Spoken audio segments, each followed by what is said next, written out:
तो पिछली क्लास में हमने देखा था बच्चे कि रिलेशनल अलजेब्रा या रिलेशनल कैलकुलस की जरूरत क्यों है, ठीक है। फिर हमने बात की थी प्रोसीजरल लैंग्वेज की और नॉन प्रोसीजरल तरीके की बात की थी।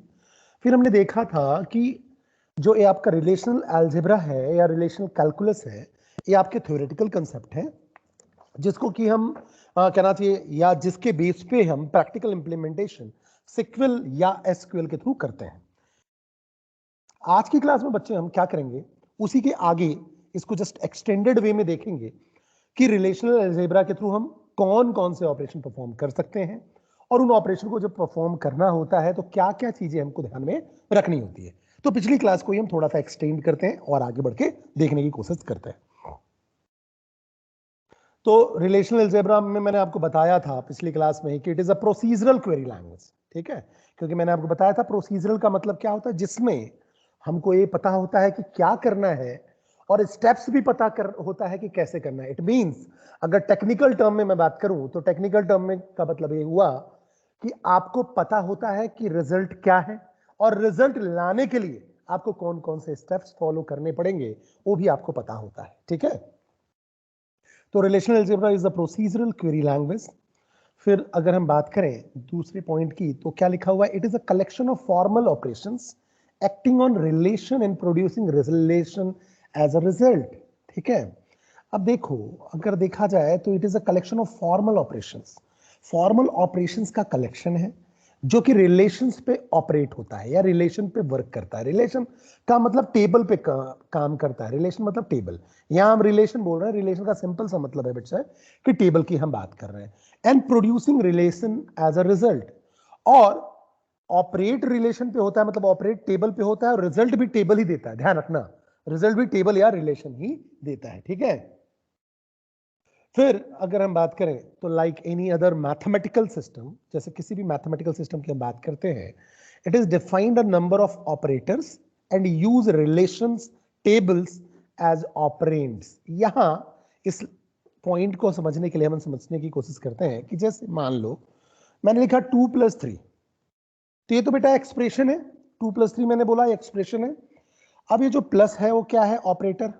प्लस जो है वो क्या है, आपका ऑपरेटर है। ये आपका ऑपरेटर हो गया। 2 और 3 ये क्या है, आपके ऑपरेंड है।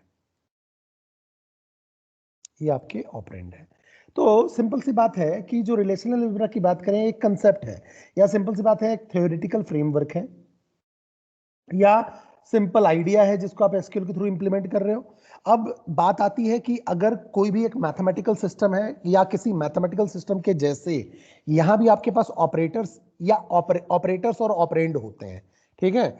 मतलब यहां बहुत सारे आपके पास नंबर ऑफ ऑपरेटर्स डिफाइंड होते हैं। ऑपरेटर मतलब प्लस माइनस, ये सारे के सारे ऑपरेटर्स हो गए, बट ऑब्वियस है, ठीक है, जो कि कहां अप्लाई होते हैं, रिलेशन पे अप्लाई किए जाते हैं या टेबल पे अप्लाई किए जाते हैं, ठीक है। और जो रिलेशन और टेबल्स होते हैं वो यहां ऑपरेंड की तरह बिहेव करते हैं। वो कैसे बिहेव करेंगे, ऑपरेंड की तरह बिहेव करेंगे, ठीक है। तो जो ऑपरेटर होगा ऑपरेंड पर काम करेगा, ठीक है। जो ऑपरेटर होगा वो ऑपरेंड पर अप्लाई होगा, ठीक है।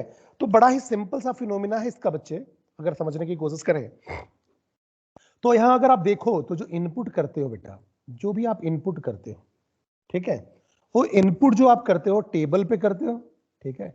सॉरी, इनपुट जो करते हो टेबल करते हो, टेबल या रिलेशनल अलजेब्रा के टर्म में अगर मैं बोलूं तो आप रिलेशन को इनपुट करते हो, ठीक है। और जो आउटपुट आप लेते हो, जो भी आउटपुट आप लेते हो, ठीक है, वो भी क्या होता है, आपका टेबल या रिलेशन, ठीक है।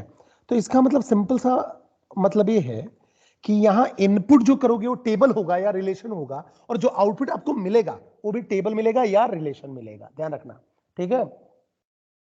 अब जो ऑपरेटर यूज होंगे क्या है, वो क्या करेंगे, ऑपरेशन परफॉर्म करेंगे, ठीक है, ठीक है, या तो इंफॉर्मेशन रिट्रीव करने का काम करेंगे, ठीक है। तो ध्यान रखना, यहां it is defined as a number of operators and use on relation और टेबल एज ऑपरेंड, और जो रिलेशन और टेबल्स हैं वो ऑपरेंड की तरह यूज यहां होते हैं। अब बात करें, every operator in relation algebra take 1 और 2 रिलेशन। ध्यान रखना, हर ऑपरेटर जो होगा या तो एक रिलेशन पे काम करेगा, मतलब एक टेबल पे काम करेगा या मैक्सिमम 2 टेबल पे काम करेगा as the argument and generate a single relation, और आउटपुट क्या देगा, एक सिंगल रिलेशन देगा, सिंगल टेबल देगा as a result without its name. और ध्यान रखना, जो टेबल का रिजल्ट देगा वो टेबल के फॉर्म में तो देगा लेकिन उसका कोई नाम नहीं होगा। फिर से समझने की कोशिश करो, यहां 2 टाइप के ऑपरेशन परफॉर्म हो सकते हैं, ठीक है।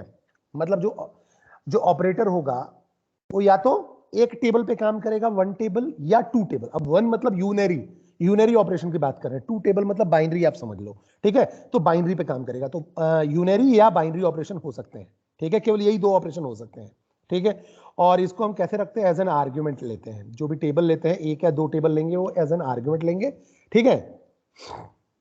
And generate a single relation, और जो जनरेट करेंगे वो क्या करेंगे, सिंगल रिलेशन करेंगे। ध्यान रखना, सिंगल रिलेशन का मतलब हम एक टेबल की बात करेंगे, जो आउटपुट आएगा वो एक टेबल आएगा as a result without this name, और जिसका कोई भी नाम नहीं होगा। तो किसी भी क्वेरी में या तो यूनरी होगा या बाइनरी होगा, ये मुझे समझ में आ गया। मतलब या तो एक टेबल इनपुट लेगा या 2 टेबल लेगा, और रिजल्ट एक टेबल ही होगा, जो आउटपुट टेबल का नाम नहीं होगा, ठीक है। नेक्स्ट बात करते हैं, बड़ा ही इंपॉर्टेंट कंसेप्ट है, it do not consider duplicacy, it is based on set theory. और ये सेट थ्योरी पे बेस्ड है बेटा, तो मैथमेटिक्स में आपने सेट थ्योरी पढ़ा होगा, बट ऑब्वियसली सेट थ्योरी पे बेस्ड है तो डुप्लीकेसी अलाउड नहीं करता है। तो बच्चे, आप एसक्यूएल क्वेरी आपने जब फायर करते हो तो ध्यान रखना, कुछ वैल्यूज आपके डुप्लीकेट होते हैं, कुछ एट्रीब्यूट्स की वैल्यूज आपकी डुप्लीकेट होती है, तो जो वहां पर डुप्लीकेट वैल्यूज आता है, ठीक है, तो वहां हम डिस्टिंक्ट कीवर्ड यूज करते हैं अगर मुझे डुप्लीकेट वैल्यूज को फिल्टर करना है। मतलब डुप्लीकेट वैल्यूज को यूज में नहीं लाना है, या कोई चीज 2 या 3 बार है तो उसको एक ही बार लिखना है, तो हम डिस्टिंक्ट कीवर्ड यूज करते हैं। तो एसक्यूएल क्वेरी में डुप्लीकेट वैल्यूज आती हैं, लेकिन यहां डुप्लीकेट वैल्यूज नहीं आएंगी, because it is purely based on set theory. तो सेट थ्योरी पे बेस्ड है, इसलिए डुप्लीकेट वैल्यूज नहीं आएंगी, ठीक है। एसक्यूएल में हम डिस्टिंक्ट कीवर्ड यूज करेंगे, मैंने अभी बताया नहीं है आपको एसक्यूएल में डिस्टिंक्ट कीवर्ड का यूज कैसे करते हैं। जब मैं क्या कहते हैं आपको बताने लगूंगा तो मैं आपको बताऊंगा कि कैसे डिस्टिंक्ट कीवर्ड यूज किया जाता है। लेकिन बस बात ये समझो, मैं जो समझाना चाहता हूं कि जब आप कहना चाहिए रिलेशनल अलजेब्रा की क्वेरी फायर करते हो, वैसे भी ये थ्योरेटिकल है, तो उसका जो रिजल्ट आएगा और जो सिक्वल या एसक्यूएल का जो रिजल्ट आएगा वो मे बी डिफरेंट हो सकता है। मे बी डिफरेंट इसलिए हो सकता है बच्चे, क्योंकि ये डुप्लीकेसी को अलाउ नहीं करता है, और एसक्यूएल डुप्लीकेसी को अलाउ करता है जब तक कि आप डिस्टिंक्ट कीवर्ड यूज ना करें, ठीक है। अगली बात करें तो there is no use of English keyword, यहां इंग्लिश कीवर्ड का यूज नहीं होता एक्सेप्ट टेबल का नाम, कॉलम का नाम। तो बेटा वो टेबल और कॉलम का नाम यूज कर रहे हो ना, कीवर्ड नहीं है। कीवर्ड मान भी लो, अगर कीवर्ड है भी तो टेबल के नाम है या एट्रीब्यूट्स के नाम है, ठीक है। उसके अलावा हम इंग्लिश टर्मिनोलॉजी का यूज यहां नहीं करते। जबकि अगर हम सीक्वल या एसक्यूएल की बात करते हैं तो स्ट्रक्चर क्वेरी लैंग्वेज में हमने देखा होगा, अगर कोई भी क्वेरी अगर हम फायर करते हैं, जैसे मान लो मैं क्वेरी लिखता हूं, select star from table name from employ, ठीक है। तो यहां देखो इंग्लिश की टर्मिनोलॉजी यूज हो रही है, सेलेक्ट, ठीक है। इंग्लिश कीवर्ड यूज हो रहा है, फ्रॉम यूज हो रहा है, तो टेबल का नाम है मान लो, तो सेलेक्ट यूज हो रहा है, फ्रॉम यूज हो रहा है। ऐसी टर्मिनोलॉजी यहां यूज नहीं होगी एक्सेप्ट टेबल का नाम और एट्रीब्यूट के नाम के अलावा। तो there is no use of English keyword.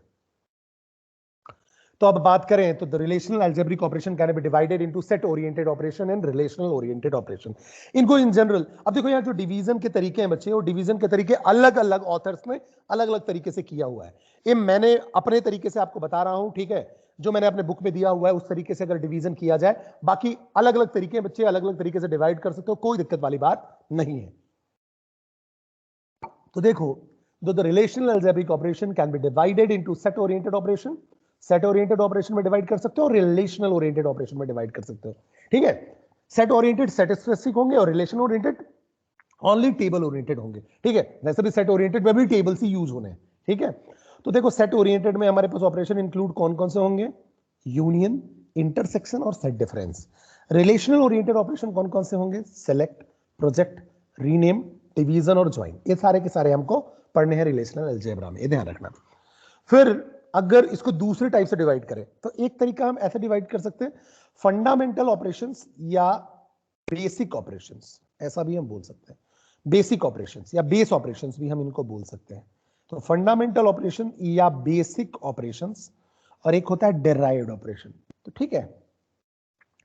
तो फंडामेंटल ऑपरेशन में आपका हो गया सेलेक्ट, फिर प्रोजेक्ट, फिर यूनियन, फिर हो गया सेट डिफरेंस, फिर कार्टेशियन प्रोडक्ट, फिर हो गया रीनेम। ठीक है, फिर डेराइव्ड ऑपरेशन की बात करें तो डेराइव्ड ऑपरेशन में बात करें तो क्या होता है, नेचुरल ज्वाइन, इंटरसेक्शन और डिवीजन। अब देखो दोनों में डिफरेंस क्या है। फंडामेंटल जो है वो आपके बेसिक ऑपरेशंस हैं, और ये जो डेराइव्ड ऑपरेशंस हैं ये किसी भी क्वेरी को एफिशिएंट बनाने के लिए यूज में होता है।